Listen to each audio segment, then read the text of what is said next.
storytellers and story lovers alike. It is me, Melody. Welcome back to my channel. Welcome to this video. I'm so glad you're here, especially because it's been a long time since you've seen my face on my channel, and I'm just so glad to be back, and hopefully this is the year of my comeback because I'm ready to be back. I'm ready to start posting regularly because I miss you guys, I miss the community, and I want to be a part of it again. However, my channel probably, as you might be able to guess, is not just going to be centered around books because I can't read as much as I used to. So I just, am going to just include things that I've been watching, so including movies and television shows, as well as, songs I've been listening to or songs that have inspired works of mine, and then also just talking about, the things that I've been writing. But because this is a booktube channel, let's just start with my recent reads. I only have 3 recent reads for this year, and 2 of them are rereads, so it's not like a super big list or a super exciting list, but one of the books, it is a book that I have been waiting to read for a long time, and I'm just so proud of myself, so happy that I finally got to it.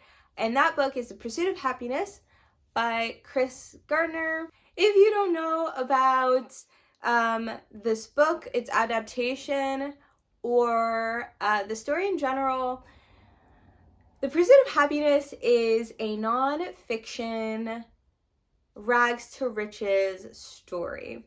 So Chris Gardner, he grew up poor, but he had a mom. Well, in addition to being poor, like, his family situation also wasn't great, but he had a mother that encouraged him and told him that, you can do whatever you want to do. And as an adult, when he found himself homeless while being in custody of his child, like, it just really came in handy when, he stumbled upon this businessman, and his life just kind of, like, went from there.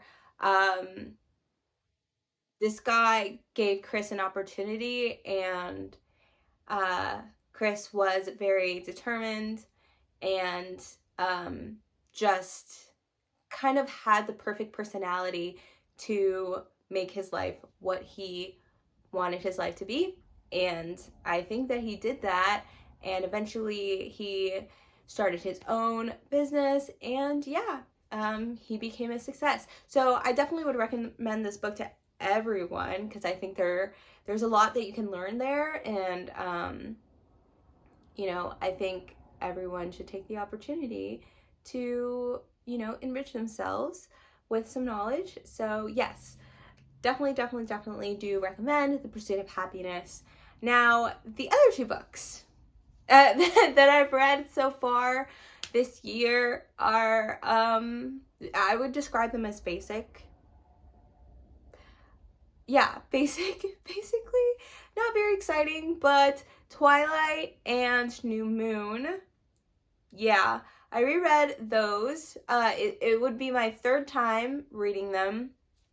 And the reason why I picked up Twilight was because, in 2020, the end of 2023, it was the 15th year anniversary, and a lot of people were talking about Twilight, and the Academy on Instagram, they posted this reel, and I thought it was like the best thing ever. It just gave me all the feels, and I was just like, you know what, I think I want to read Twilight. And so I read it, and I really enjoyed it, and then I picked up New Moon, and then I am like 30 pages into Eclipse now, but I just haven't had the time to read it, so hopefully I get to that soon, because I would like to finish the saga. But everyone knows Twilight, so don't need to talk about that, but it definitely was so enjoyable to revisit Twilight. It definitely took me back to like both times that I read it, and it's just a nice comforting feeling. And the first time I read Twilight, it was in spring. The second time, it was in summer. So hopefully, now that the weather is getting warmer, it'll just kind of urge me to pick up Eclipse and finish, because I'm so excited for Breaking Dawn. It's just, I'm a fan, personally, of Twilight. So, you know, it's just, I'm excited. I'm excited to read them. Now, let's talk about what I have watched. I watched 24 films this year, which is just, it's honestly great, because I used to, like, watch lots of movies, and then I kind of just, you know, things changed, but I am happy and thankful to my boyfriend, who is quite the cinephile himself, and has, you know, kind of gotten me back into watching movies and stuff like that, and I love that, and so I'm so happy to say that I have watched 24 movies this year. I think that's quite the number. I mean, 24, especially compared to how many books I've read. 3. I've watched 8 times more movies than I have read books, if I did the math right. 8 times 3. 16, 17, 18, 19, 20, 21. Woo! Yay! I can do math. Okay. So, I'm obviously not going to go through every film that I watched, but I am going to go through about, like, 10 or so. All right. Let's start with the romances, because I know a lot of people are into romance. So, the romances that I've watched: Perfect Find, Anyone But You, what other ones? Oh, literally only 2.5. Okay, so Anyone But You, The Perfect Find, and Past Lives. Those are, I think, the 3 romances that I've watched. I think everyone should watch Anyone But You, The Perfect Find, and honestly, yeah, you should watch Past Lives. So let's start with Anyone But You, the rom-com that is doing so well. And you know what? I'm happy, because I think we needed that. I think we needed that. As a society, we needed Anyone But You. So if you haven't heard, Anyone But You is about, well, who cares what it's about? Let's talk about the tropes. Anyone But You is like a fake dating and second chance romance. And it's great. It's great. It's so entertaining. It hits like all the beats that you would want a rom-com to hit, and it's actually like funny. Like, I don't know if it's gonna be laugh out loud funny for everyone, but at least you'll chuckle, you'll smile, and you'll feel like warm inside. It's great. It's great. I definitely do recommend it. It is so sweet. Okay, The Perfect Find, that is a age gap romance, with a little, like, surprise that maybe you will see coming, maybe you won't see it coming, but I'm not going to tell you, because I think you should watch it. And yeah, age gap, that's all you need to know. And then Past Lives is like, it's not a rom-com like Anyone But You and The Perfect Find. It's like more like a romantic drama. So I don't want to get into tropes. Past Lives deserves more than tropes. And it also deserves me not telling you what it is about, because I believe you should go into this blind. You should go into the journey the way I did, which is blind, not knowing a single thing. Just go on the journey. Just go on the journey. 10 out of 10 recommends. Like, it's such a good film. You have to see Past Lives. You really do. It's really great. It's really great. All right, let's get into some documentaries that I have seen. I've seen the ABCs of book banning, which I think is so great for just the world, but the United States in particular, and also a very great recommendation for this community because we love to read here, and we know about book banning. And what I like about the ABCs of book banning is it's not like a documentary like from the perspective of like adults, but from the perspective of children. Smart kids who want to learn and are saying that we cannot learn if you are banning our resources for learning, basically. And so of course I recommend it. And then the other documentary is called The Barber of Little Rock.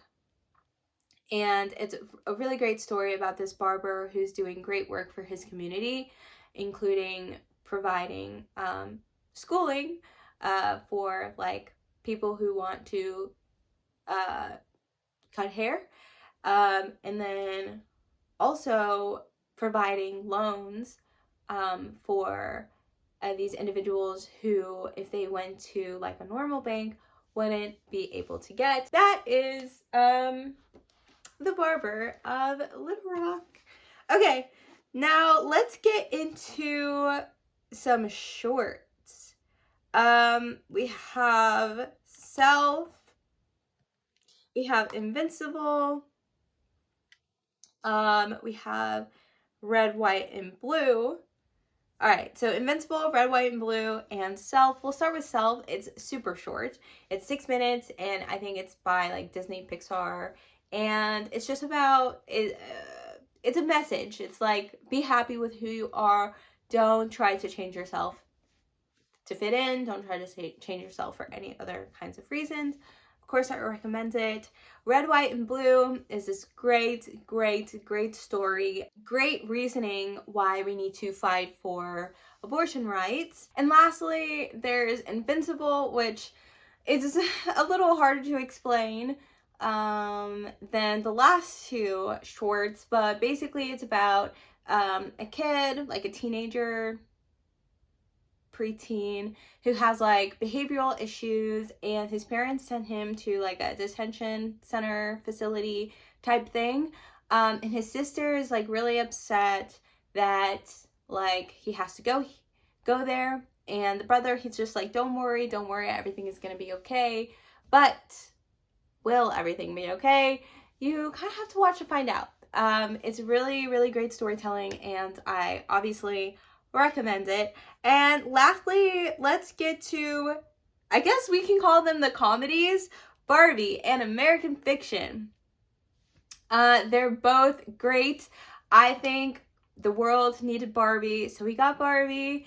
I mean, I don't really have to go into that, do I? It's Barbie. And then American Fiction, I so recommend this, especially to booktube readers, writers, any storyteller, because basically it's about, you know, feeling like you have to tell a certain story a certain way in order to get published or get attention, and it's great. It's great, and it's got a lot of humor, but it's also got heart. I so recommend it. And then also I want to talk about the shows that I watched, or that I'm watching. Oh my god. Yes, which I don't really watch TV, so this is great.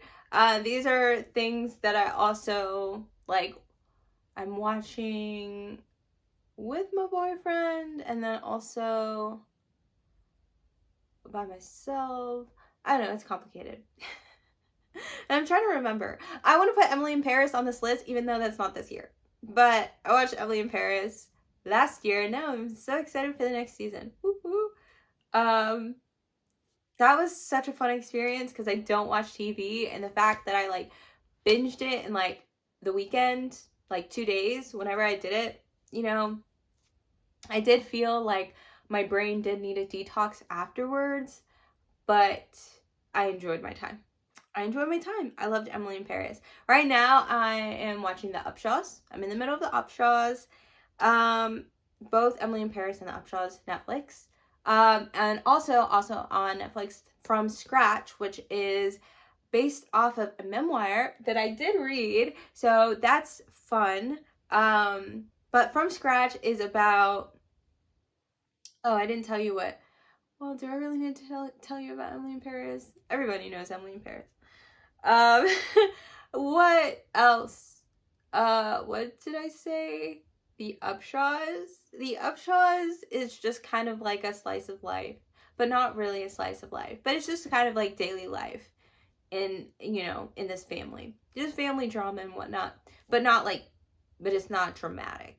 And it's also a comedy, so it's just for laughs. But it's also like not trying to be, I guess it is, but like a sitcom, but like sort of like old school, but like not. I think it would probably be an acquired taste for some people, but I recommend trying it out. So From Scratch is about a girl who in college goes to Italy to study abroad, falls in love, and her love follows her home. And again, this is a true story. So like, you definitely want to check this one out because it actually happened and a lot happens. So I do recommend it. And then also I am rewatching my favorite show of all time, or at least one of them, Psych.